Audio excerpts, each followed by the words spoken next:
Os anjos fascinam a consciência humana desde o início dos tempos.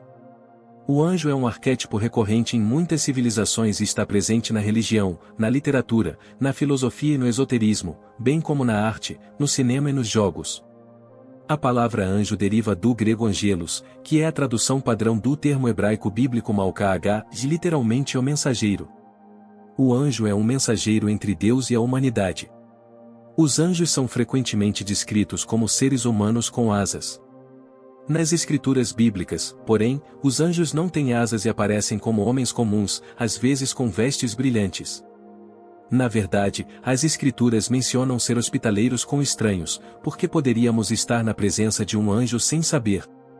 Outra classe de anjos bíblicos tem asas, mas são descritos como desumanos e assustadores, causando medo em qualquer um que os testemunhe. Como veremos mais tarde, estão no topo da hierarquia angélica. A ideia de representar divindades como figuras aladas remonta a muitos milhares de anos. Os antigos egípcios retratavam o deus Sol Horus como um disco alado, e muitos outros seres alados podem ser encontrados na arte grega e romana antiga. O antigo deus grego Hipnos, o deus do sono, e Thanatos, o deus da morte, tem asas. Na antiga Mesopotâmia, os deuses antropomórficos exalavam um glamour brilhante e visível, Zmelon, o efeito de vê-lo causava fascínio e terror nos humanos, eles experimentavam parestesia, uma sensação de formigamento e picada na pele. O deus Sol Ra aparece com um disco solar acima de sua cabeça.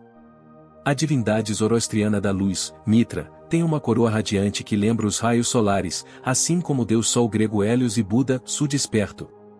Este brilho divino exibido em divindades em todo o mundo antecipa a auréola de Cristo e seus apóstolos, bem como de santos e anjos. A auréola tornou-se o símbolo religioso universal da divindade. Antes de nos aprofundarmos na psicologia dos anjos e em como eles moldam o comportamento e as emoções humanas, exploraremos primeiro suas imagens arquetípicas em todo o mundo, bem como seu papel na criação do mal, seu propósito e motivação, e a hierarquia dos anjos. Uma das representações mais antigas de anjos pode ser encontrada no zoroastrismo. Esta fé retrata uma batalha cósmica entre o bem e o mal, segundo a qual se prevê que o bem triunfará sobre o mal Ahura Mazda, Senhor da Sabedoria, Réu Criador e Senhor da Luz, e Ahriman ou Angra Mainyu, Espírito Maligno, Réu Senhor da Destruição, do Caos e das Trevas. Além do Ser Supremo, existem várias classes de anjos.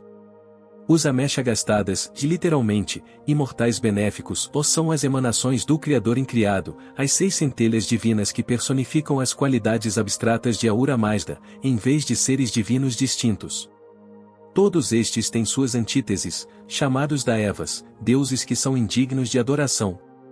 A verdade se opõe à falsidade e ao engano. A outra classe de anjos são os Fravashi, que são anjos da guarda. Cada pessoa é acompanhada por um espírito pessoal que lhe é atribuído ao nascer e zela por cada indivíduo.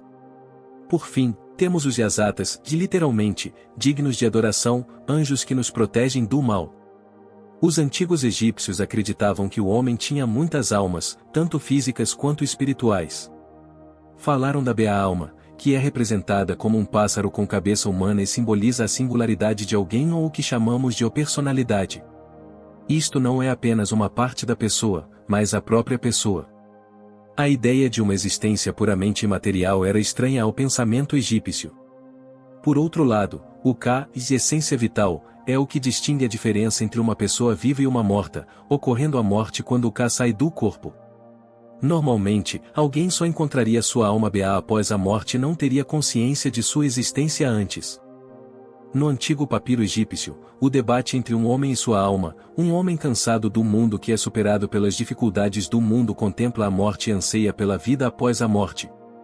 De repente, sua Beá-alma aparece e fala com ele, aconselhando-o a continuar suas práticas religiosas, mas a não desejar o fim de sua vida antes do tempo. Na mitologia romana antiga o gênio não habitaria apenas cada pessoa, mas também lugares, gênios Loki e coisas. Era importante para os romanos propiciar os gênios apropriados para tornar a terra fértil, proteger o lar e a família e qualquer outro acontecimento importante de suas vidas. O gênio também representa o temperamento, a virilidade, a energia, a fortuna pessoal e o destino de um homem. Hoje usamos a palavra gênio para nos referirmos a uma pessoa dotada de dons, talentos ou conhecimentos especiais além dos humanos comuns. Os antigos gregos falavam do daimon, não confundir com demônio. Acreditava-se que quando o daimon interior estava em bom estado, a pessoa experimentava eudaimonia, um estado de bom espírito e realização. O daimon pode ser bom, jagatodaimon, mau, skakodaimon, ou mesmo moralmente ambíguo, ou seja, além do bem e do mal, uma força da natureza. No banquete de Platão, a sacerdotisa Diotima ensina a Sócrates que os daimons interpretam e transportam as coisas humanas para os deuses e as coisas divinas para os homens. Sócrates é conhecido pela sua relação com o seu daimon, e afirmava ouvir, desde a infância, um sinal daimon, uma voz interior que o alertava contra os erros, mas nunca lhe dizia o que fazer. Durante o julgamento que condenaria Sócrates à morte, o seu daimon não fez qualquer sinal de oposição, ao contrário da maioria das vezes em que o informava se estava a fazer algo errado. Sócrates confiou no seu companheiro invisível ao longo da vida e concluiu que a sua morte não era algo a temer, mas sim algo bom, pois a morte é apenas uma transição para outra forma de existência. Em A República, Platão descreve o mito de Er, a história de um homem que morreu em batalha e voltou à vida, descrevendo sua jornada na vida após a morte. Assim como a energia não pode ser criada ou destruída, mas apenas muda de uma forma para outra, a alma também é imortal. As escolhas que fazemos e o caráter que desenvolvemos terão consequências após a morte. O homem descreve como as almas boas foram para o céu e experimentaram a felicidade, enquanto as almas imorais foram direcionadas para o subsolo e choraram em desespero, contando suas terríveis experiências na vida, já que cada uma foi obrigada a pagar uma penalidade 10 vezes maior por todos os atos perversos cometidos quando vivos. Os mais perversos, porém, estavam condenados a permanecer no subsolo, incapazes de escapar. Depois, as almas alcançaram o eixo da necessidade que regula todo o cosmos e governa a vida de todos nós. Cada alma escolheu uma nova vida, humana ou animal, e recebeu um daimon para cumprir o que havia escolhido. As almas foram obrigadas a beber água do rio do esquecimento, para que esquecessem tudo e desaparecessem como uma estrela ao nascer. Em seu livro The Soul's Code, o psicólogo americano James Hillman fala sobre a teoria da bolota. Assim como o destino do carvalho está contido na pequena bolota, também cada pessoa carrega uma singularidade que pede para ser vivida e que já está presente antes de poder ser vivida. Em outras palavras, a essência precede a existência. Assim, o daimon foi enviado para ajudar a nós, humanos, a cumprir o nosso destino e para nos lembrar do nosso verdadeiro propósito como seres espirituais tendo experiências humanas. Enquanto a tradição judaico-cristã geralmente divide os anjos em bons e maus, o Islã faz uma distinção adicional com os djinns, seres que podem ser bons ou prejudiciais e podem assumir a forma de animais. Assim como os seres humanos, também estão sujeitos ao julgamento de Deus. Na fé celta, existem fadas. Uma teoria em torno de sua origem é que eles eram os anjos neutros que não participaram da guerra no céu e, portanto, não permaneceram no céu, nem foram enviados para o inferno, mas sim apanhados no meio, deixados para vagar pela terra. As fadas podem ser boas ou más, e às vezes o termo é usado para descrever qualquer criatura mágica, como duendes, diabinhos, elfos, etc. O médico e alquimista suíço Paracelso escreveu sobre 4 espíritos da natureza ou elementais, gnomos, ondinas, slyphs salamandras, que correspondem aos 4 elementos, terra, água, ar e fogo, respectivamente. Quer falemos de anjos, daimons, djinns, fadas ou qualquer outro desses seres, todos eles têm algo em comum, apesar da diferença na aparência, ou seja, são todos imagens arquetípicas do mesmo padrão fundamental, o arquétipo do etéreo. Ser. Esses espíritos coexistem conosco, eles simplesmente existem em outro nível de realidade. O arquétipo em si não pode ser visto, somente quando é trazido à consciência por meio do ritual, do mito e da cultura de cada país, o ser etéreo assume uma forma particular personificada e ganha um propósito específico.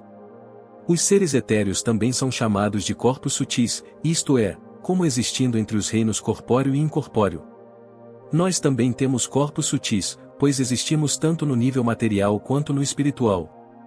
A diferença é que os seres etéreos vivenciam a realidade principalmente em um nível espiritual, enquanto nós a vivenciamos em um nível material, mas isso não exclui a possibilidade de eles interagirem em nosso reino, nem de nós interagirmos em seu reino. Em seu livro A Cidade de Deus, Santo Agostinho descreve a criação dos anjos no momento em que Deus disse, haja luz, e havia luz. No primeiro dia, Deus também dividiu a luz das trevas, o que simboliza os anjos caídos. Antes da criação da humanidade, os anjos passaram por uma prova na qual todos tiveram a oportunidade, por seu livre-arbítrio, de permanecer em seu estado original de santidade. Aqueles que falharam tornaram-se anjos caídos. Isto é retratado no livro do Apocalipse. Lúcifer, o portador da luz, desejou em seu orgulho ser Deus e convenceu 1/3 dos anjos a se rebelarem contra Deus, iniciando a guerra no céu. Eles são derrotados pelo arcanjo Miguel e pelos demais anjos e são expulsos do céu. Lúcifer se torna o diabo e os anjos rebeldes se tornam demônios. Assim, o universo fica dividido em 3 partes, o céu, terra e inferno. Satanás, que se recusa a curvar-se diante do homem inferior, aparece como a antiga serpente no jardim do Éden, a fim de induzir Adão e Eva à desobediência pela promessa de maior conhecimento consciente, a fim de os se tornarem como deuses. Comem o fruto proibido da árvore do conhecimento do bem e do mal, sentem culpa e ansiedade e se escondem. Deus os dirige do paraíso para o deserto, e coloca querubins e uma espada falha que se vira para todos os lados para guardar o caminho para a árvore da vida, para que o homem não estenda a mão e coma também de seu fruto, e viva para sempre. Assim, o primeiro pecado que leva à queda da humanidade do paraíso é o orgulho, para se tornar semelhante a Deus. A luz de Deus permeia toda a existência, e o céu é o desfrute da luz divina, que chega até ao inferno. Mas enquanto os anjos se regozijam na sua santidade, os demônios não suportam a luz, ela os queima e os atormenta, pois é um lembrete eterno de sua escolha de se rebelar contra Deus. O inferno é a separação do amor. Os anjos só precisavam cometer um pecado para serem condenados eternamente, porque uma vez que escolhessem, eles teriam que apostar tudo e não há como voltar atrás. Eles não experimentam salvação. Devido à sua natureza, porém, os anjos possuem um conhecimento muito maior sobre a realidade do que os seres humanos e podem discernir facilmente entre o bem e o mal. Embora tenhamos livre-arbítrio, os anjos são criados para um propósito específico, mas tiveram a oportunidade de ir contra o papel que lhes foi atribuído na criação. Basicamente não têm essência, mas têm um propósito, que é sempre inseparável de Deus. O místico cristão Meister Eckhart escreve, a alma em seu ponto mais elevado é formada como Deus, mas um anjo dá uma ideia mais próxima dele. Isso é tudo que um anjo é, uma ideia de Deus. Os anjos são criados para servir aos propósitos de Deus, o que inclui entregar mensagens, travar batalha espiritual, executar julgamento, etc. Os anjos são os espíritos ministradores enviados para servir aqueles que herdarão a salvação. Há também o anjo da esperança, o anjo da fé, o anjo da humildade, etc., bem como anjos criados para uma tarefa específica, como juntar-se ao lugar triunfante de Deus no dia do juízo. Portanto, quando os anjos se rebelaram, o propósito deles tornou-se o oposto daquele para o qual Deus os criou. Este é o ato perfeito de ódio de si mesmo e desejo de se machucar, uma característica do demoníaco. Cada demônio tem seu próprio calcanhar de Aquiles, que lembra o propósito original de sua criação. A batalha entre o bem e o mal continua até hoje, e continuará assim, até que os anjos toquem as trombetas anunciando o reino dos céus na terra e o dia do juízo, quando todas as pessoas, vivas ou mortas, serão julgadas por Deus. No que diz respeito à motivação angélica para se envolver em encontros com a humanidade, uma razão pode ser que os anjos interagem com o homem porque estão meramente obedecendo à vontade de Deus. Outra razão pode ser que os anjos são criaturas emocionais que experimentam alegria durante essas interações com as pessoas porque tais interações manifestam a glória de Deus, e essa é a sua principal motivação. Embora os anjos possam ter sido criados antes do homem, Deus os criou por causa do homem. Mesmo que o homem possa não ter estado presente no momento da criação na realidade, ele existia como potencialidade, como um padrão a ser desdobrado, zoantropos ou homem primordial. Adão foi criado da terra, o nome deriva de Adama, que em hebraico significa a terra. Deus soprou em suas narinas o fôlego de vida, e o homem tornou-se uma alma vivente. O reino celestial desce ao reino terrestre e o homem torna-se parte de ambos. Como acima, é abaixo. O homem, o microcosmo, faz parte do universo como um todo, o macrocosmo. Assim, verdades sobre a natureza do cosmos podem ser inferidas a partir de verdades sobre a natureza humana e vice-versa.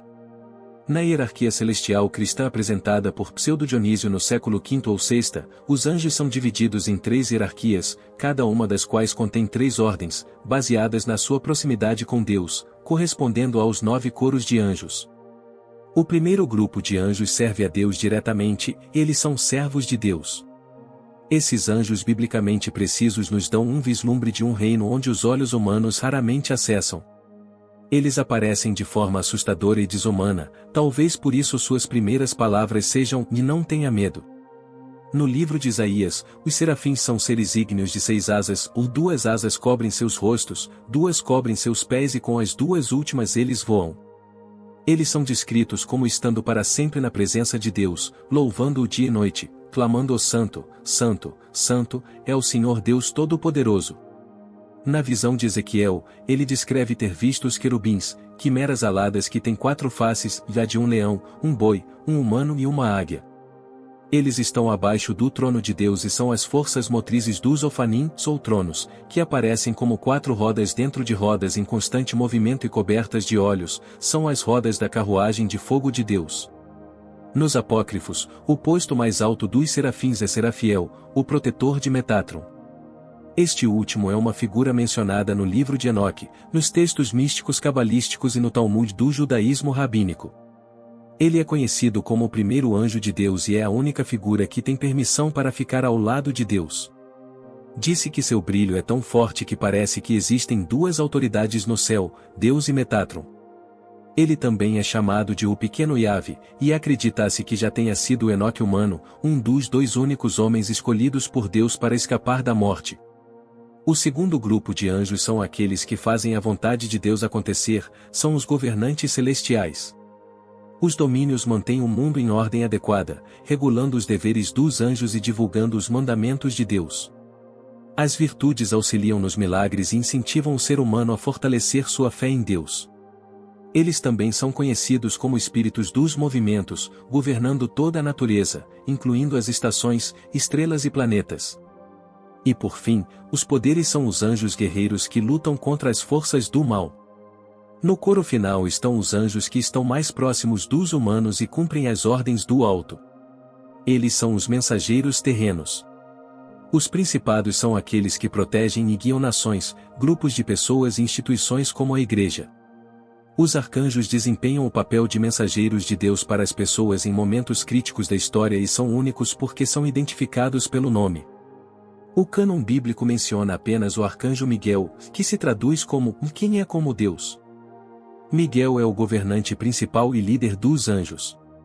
No livro de Enoque, porém, o arcanjo Gabriel é mencionado ao lado de Miguel, sugerindo que eles estão em pé de igualdade. Gabriel se traduz como "o Deus é minha força". Todos os arcanjos possuem nomes teofóricos, ou seja, contêm o nome de Deus, eu. Existem 7 arcanjos mencionados no total. No livro apócrifo de Tobias, Rafael, que significa o Deus curou, ou revela-se como um dos 7 anjos que estão na presença gloriosa do Senhor e, curiosamente, no livro do Apocalipse, há 7 anjos sem nome que estão diante de Deus, e têm 7 trombetas. Estas e outras menções em obras não canônicas deram origem à concepção popular dos 7 arcanjos. Finalmente, na base da hierarquia, temos os anjos comuns, que entregam mensagens dos 2 reinos. Neste grupo também temos os anjos da guarda. No livro de Mateus encontramos referência direta de Jesus de Nazaré de que todo aquele que vem ao mundo tem um anjo da guarda. As Escrituras sempre retratam os anjos como se fossem homens. Como espíritos, os anjos foram criados para viver pela eternidade e não experimentar a morte. Isto sugere que a população angélica excede em muito a dos seres humanos e é numerosa demais para ser contada. Certa vez, Santa Teresa de Ávila viu um anjo que era belíssimo e parecia arder no fogo, e escreveu: "Seus nomes nunca me dizem, mas vejo muito bem que há no céu uma diferença tão grande entre um anjo e outro, e entre estes e os outros, que não consigo explicá-la." Os anjos não existem apenas em um reino separado ou em outra dimensão, pelo contrário, embora permaneçam invisíveis, eles têm uma influência direta sobre nós. O psiquiatra e psicólogo suíço Carl Jung escreve: "É notável que os anjos estejam sempre no plural, um coro de anjos. Com exceção de Lúcifer, e dos arcanjos Gabriel e Miguel, os anjos não são indivíduos, aparecem em coros e multidões. Eles são essencialmente seres coletivos. O cientista sueco e místico cristão Emanuel Swedenborg experimentou um despertar espiritual aos 50 anos. Em um sonho, o Senhor lhe revelou o significado espiritual da Bíblia, e ele começou a ter sonhos e visões estranhos, e pôde visitar livremente o céu e o inferno para conversar com anjos e demônios. Alguns deles estão documentados em seu Journal of Dreams. Ao contrário da crença cristã, ele afirma que todo anjo e demônio são da raça humana. Eles também têm as mesmas atividades que nós, a única diferença para nós é que eles não estão revestidos de um corpo material. Aqueles que se deixaram encher pelo amor divino tornaram-se anjos, enquanto aqueles que mergulharam nos prazeres físicos ou se recusaram a abandonar seus egos escolheram ir para o inferno porque se sentem atraídos por ele. O inferno é o lugar onde eles podem se entregar a tudo o que lhes dá prazer. Quando nos afastamos do nosso ego egocêntrico, é como se um peso tivesse saído de nossos ombros, como se pudéssemos voar. Como G. K. Chesterton escreveu, os anjos podem voar porque podem se comportar com leviandade. O artista visionário William Blake foi um leitor atento de Swedenborg e teve visões de anjos desde a infância. Em seu leito de morte, ele cantou gloriosamente sobre a visão dos anjos no céu.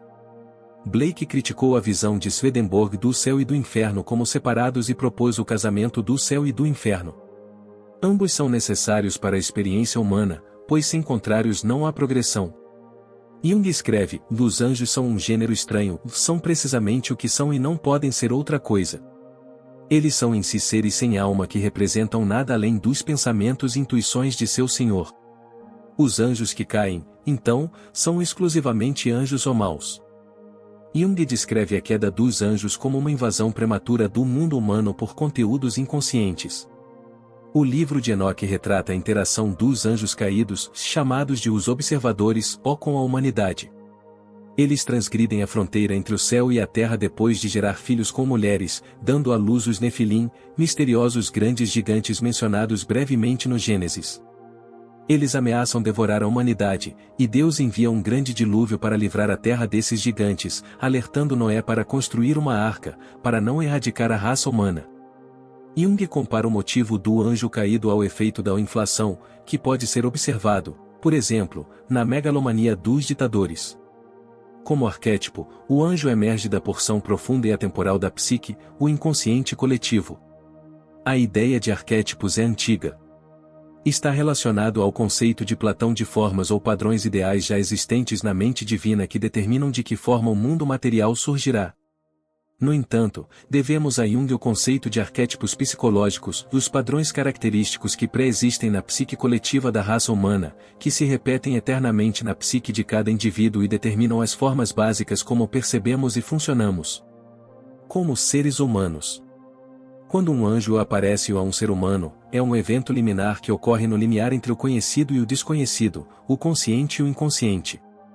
É a constelação do que Jung chama de função transcendente, que alivia a tensão dos opostos e os une como o terceiro elemento. Como tal, o anjo é um símbolo de reconciliação. O anjo une o ego ao eu, o indivíduo ao cosmos, a alma a Deus. Além do sentido religioso ou metafísico, os anjos podem ser vistos como símbolos arquetípicos de orientação, instrução, esperança e proteção. O encontro com anjos ou demônios pode representar projeções da psique de alguém.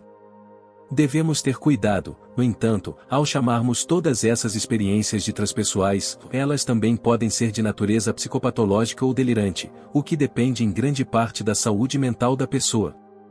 De um modo geral, o primeiro tem um efeito positivo, enquanto o segundo tem um efeito negativo. Anjos e demônios, emoções positivas e negativas, estão em constante batalha dentro de nós, e algumas emoções são mais poderosas que outras, assim como existem demônios e anjos mais poderosos na hierarquia. Às vezes o desespero triunfa sobre a esperança, outras vezes a castidade prevalece sobre a luxúria, etc. Não podemos fingir emoções genuínas, eles vêm até nós. Dizer a uma pessoa que está triste para o ser feliz revela-se ineficaz, pois tal pessoa foi envolvida por aquilo que contém todo o padrão daquela emoção, que pode ser de baixa ou alta intensidade. Experimentar todo o espectro de uma emoção no sentido mais pleno é raro e avassalador, ou só pode ser experimentado temporariamente, pois é o mesmo que ser totalmente possuído por um arquétipo e, portanto, a pessoa não é mais humana. Quer isto seja vivido de forma natural ou artificial, em última análise, temos de regressar ao que é humanamente possível, e pode ser difícil readaptar-nos aos nossos deveres diários depois de testemunharmos o outro lado. Todos nós temos uma consciência positiva ou correta ou representada em nosso daimon, anjo da guarda, coração, voz interior, etc. E uma consciência negativa ou falsa ou chamada de diabo, sedutor, tentador, espírito maligno, etc. Todo aquele que examina sua consciência é confrontado com este fato, e ele deve admitir que o bem excede o mal apenas por muito pouco, se pelo menos todos. Jung escreve: devemos evitar o pecado e ocasionalmente podemos, ou mais, como mostra a experiência, caímos novamente no pecado logo no passo seguinte. Somente pessoas inconscientes e totalmente acríticas podem imaginar que seja possível permanecer num estado permanente de bondade moral. Mas como a maioria das pessoas é desprovida de autocrítica, o autoengano permanente é a regra. Uma consciência mais desenvolvida traz à luz o conflito moral latente, ou então aguça as oposições que já são conscientes. Razão suficiente para evitar totalmente o autoconhecimento e a psicologia e tratar a psique com desprezo. A busca pelo autoconhecimento é tarefa de poucos, pois o caminho que leva à salvação é como o de uma navalha afiada, é difícil de trilhar e difícil de atravessar. O caminho para a destruição, porém, é fácil de atravessar e amplo, e muitos entram por ele. Existem vários casos de pessoas que tiveram um encontro próximo com o anjo da morte, mas sobreviveram ou enganaram a morte, por assim dizer. Você pode ter um palpite que lhe dá um mau pressentimento, que o motiva a seguir outro caminho, apenas para descobrir mais tarde que um acidente mortal ocorreu exatamente no mesmo lugar.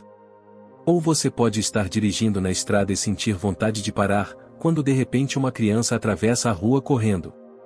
Os anjos podem nos proteger de ataques ou nos ajudar quando precisarmos. A ideia de anjos geralmente vem de experiências milagrosas em que sentimos que alguma agência inteligente além de nós nos ajudou.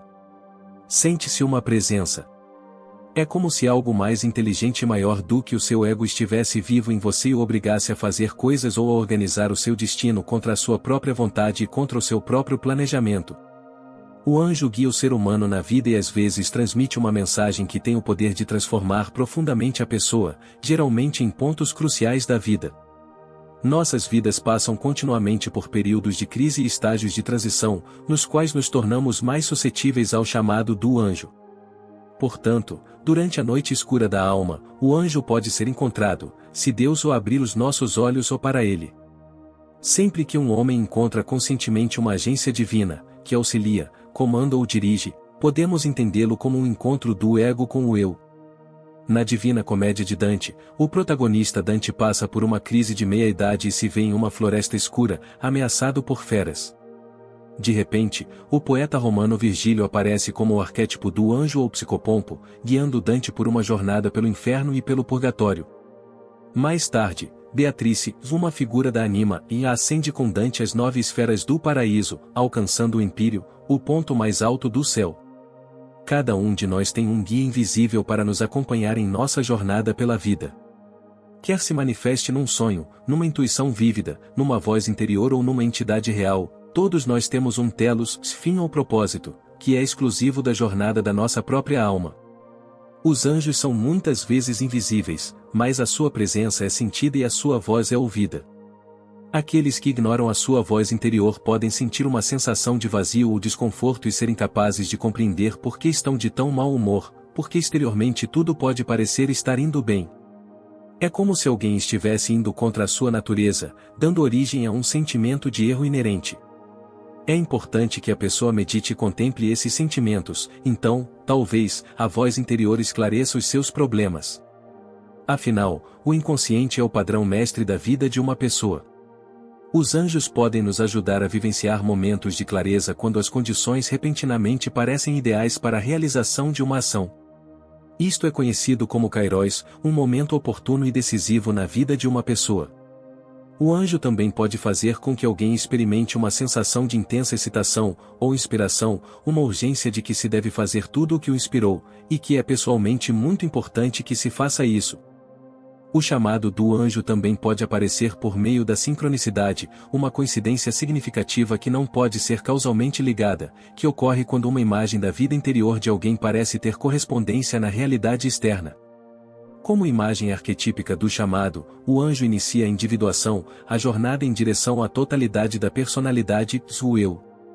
Os anjos não apenas ajudam a trazer à consciência o mundo muitas vezes negligenciado do inconsciente, mas também nos guiam em nossa jornada em direção à teusis, união com Deus. Portanto, os anjos podem nos ajudar tanto psicológica quanto espiritualmente. A pessoa que embarca na autorrealização, embora possa não subscrever qualquer credo reconhecido, está no entanto a prosseguir uma busca religiosa, seguindo os passos de um poder superior a si mesmo. Por um lado temos a alma, o nosso eu mais íntimo ou a nossa verdadeira essência, e por outro lado, temos o espírito, o nosso relacionamento com Deus. Estes estão necessariamente interligados. Quem se conhece, conhece a Deus. Chegamos a Deus através do eu, mas Deus não é o eu, pois ele o transcende. Isto faz parte do velho ditado conhece-te a ti mesmo, pois a tragédia final é a ignorância ou a negligência de si mesmo, isto é, não descobrir a natureza da alma e do nosso verdadeiro propósito na vida. Nosso anjo da guarda aguarda com paciência divina até que escolhamos, por nossa própria vontade, iniciar nosso processo de trabalho da alma, para cumprir nosso destino. Conheça a si mesmo, Kürsi. Este é um empreendimento difícil, pois pode exigir que alguém saia da zona de conforto e entre em território desconhecido.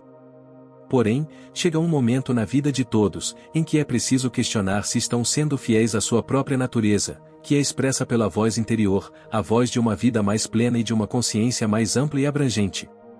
A voz nos desperta de nosso sono profundo e acena nossa alma para cima, para nosso verdadeiro lar.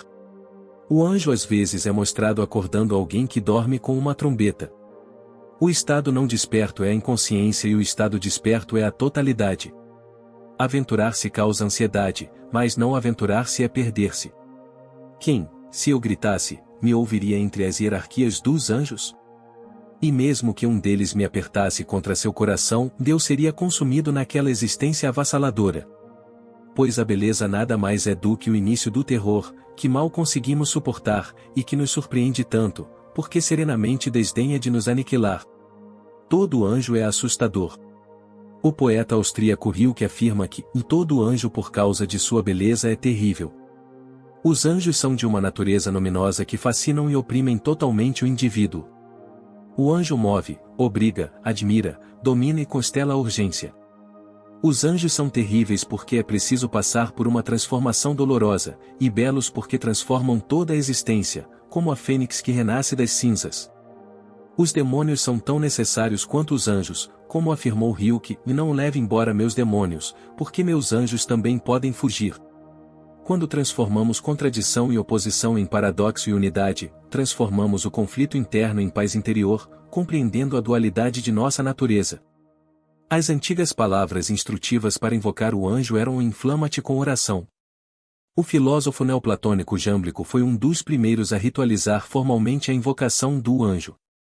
Ao invocar e consumir, integrar o anjo, pode-se alcançar o status de ser espiritual e, finalmente, alcançar o conhecimento dos deuses. A pureza é o fator determinante para o sucesso ou o fracasso na operação de conversa com o santo anjo da guarda. Quanto mais pura for a alma, maior será a afinidade com o anjo. No Léxico da Alquimia, Martin Rolandus descreve a meditação como uma conversa interna de uma pessoa com outra que é invisível, como na invocação da divindade, ou na comunhão consigo mesmo, ou com o seu anjo bom.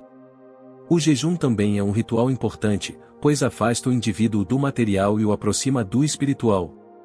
No livro de Mateus, depois que Jesus passou 40 dias jejuando no deserto e o diabo não conseguiu tentá-lo, anjos vieram e ministraram a ele. Isto é frequentemente interpretado como os anjos alimentando Jesus. Há, no entanto, também um lado negro, como se vê nas práticas de necromancia e no estudo da demonologia na Idade Média. Da mesma forma, existem práticas ocultistas modernas nas quais as pessoas procuram capturar espíritos e pedir favores, ou usá-los para agir no mundo. Como nos ensina o mito faustiano, a obtenção de um conhecimento que excede em muito o humanamente possível pode ter um preço elevado, à custa da alma.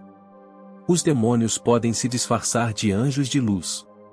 Na sua solidão, Santo Antônio às vezes encontrava demônios que pareciam anjos, e outras vezes encontrava anjos que pareciam demônios. A única maneira de perceber a diferença foi pela forma como se sentiu depois que o ser deixou sua companhia. Os anjos às vezes são descritos como mensageiros de sonhos. Eles mostram o sonhador e depois o anjo trazendo o sonho do céu. O anjo era entendido como a essência personificada de um sonho. Existem sonhos que às vezes nos alertam e podem até salvar nossas vidas. Se os atendermos, poderemos evitar todo tipo de desastres. Se o inconsciente se dá ao trabalho de nos dar um sonho de alerta, devemos prestar atenção nele. Embora permaneça inexplicável, é fato que o inconsciente sabe mais do que nós. É como se o inconsciente do ser humano se expandisse para a natureza exterior e tivesse informações que não podemos ter e, portanto, nos sonhos você às vezes recebe avisos ou informações sobre coisas que não pode saber. O aparecimento de um anjo nos sonhos anuncia uma possibilidade de cura, um vínculo com o eu que amenizaria disfunções neuróticas. A Bíblia faz referência a centenas de sonhos ou visões. O sonho da escada de Jacó é um dos sonhos mais conhecidos, que retrata anjos unindo o céu e a terra.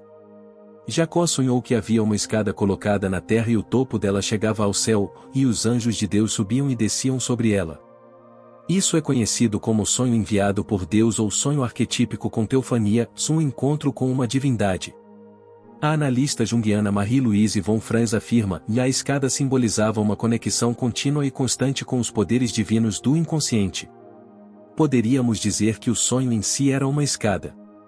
Ele nos conecta com a profundidade desconhecida de nossa psique. Todo sonho é um degrau de uma escada, por assim dizer.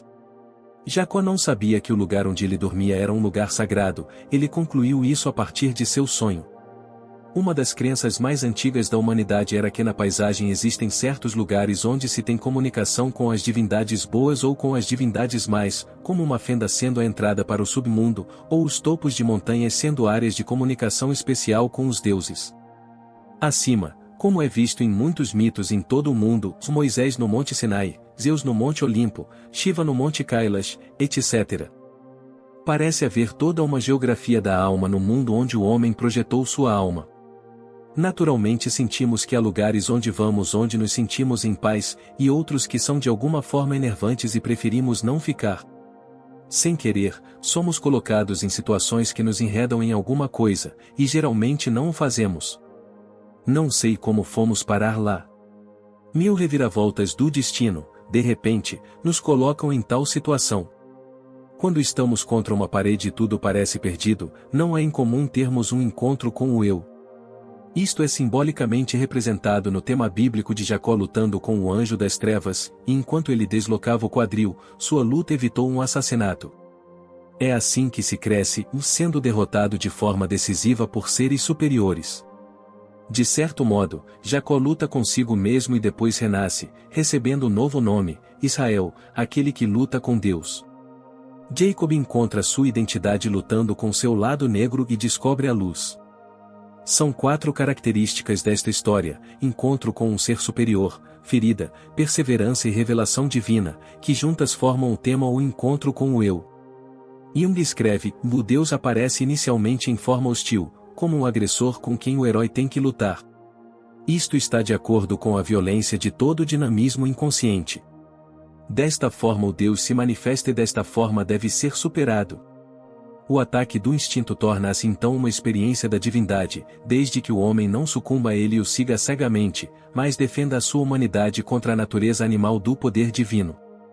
É coisa terrível cair nas mãos do Deus vivo, e quem está perto de mim, está perto do fogo, e quem está longe de mim, está longe do reino, pois o Senhor é um fogo consumidor. Jung sabia que o mensageiro de Deus é a força mais forte, portanto ele nunca se afastou da luta. Quando lhe perguntaram uma vez como poderia viver com o conhecimento que havia registrado em seu controverso livro, Resposta a Jó, ele respondeu: vivo no meu inferno mais profundo e a partir daí não posso cair mais. A integração do arquétipo do anjo permite-nos examinar a natureza da nossa essência ou alma, a singularidade que pede para ser vivida em cada um de nós, e que se desdobra ao longo da nossa vida. Assim, os anjos carregam a nossa verdadeira vocação, que é uma chamado, rumo ao sentido da nossa vida. Se prestarmos atenção à nossa voz interior através de sonhos, contemplação, oração, etc., o chamado do anjo para cumprir o nosso propósito na terra torna-se mais claro. Este não é apenas o chamado dos nossos destinos pessoais, é um chamado cósmico que nos alinha à anima mundi ou alma do mundo, da qual todos os seres vivos fazem parte. Cada folha de grama tem seu anjo que se inclina sobre ela e sussurra: cresça, cresça.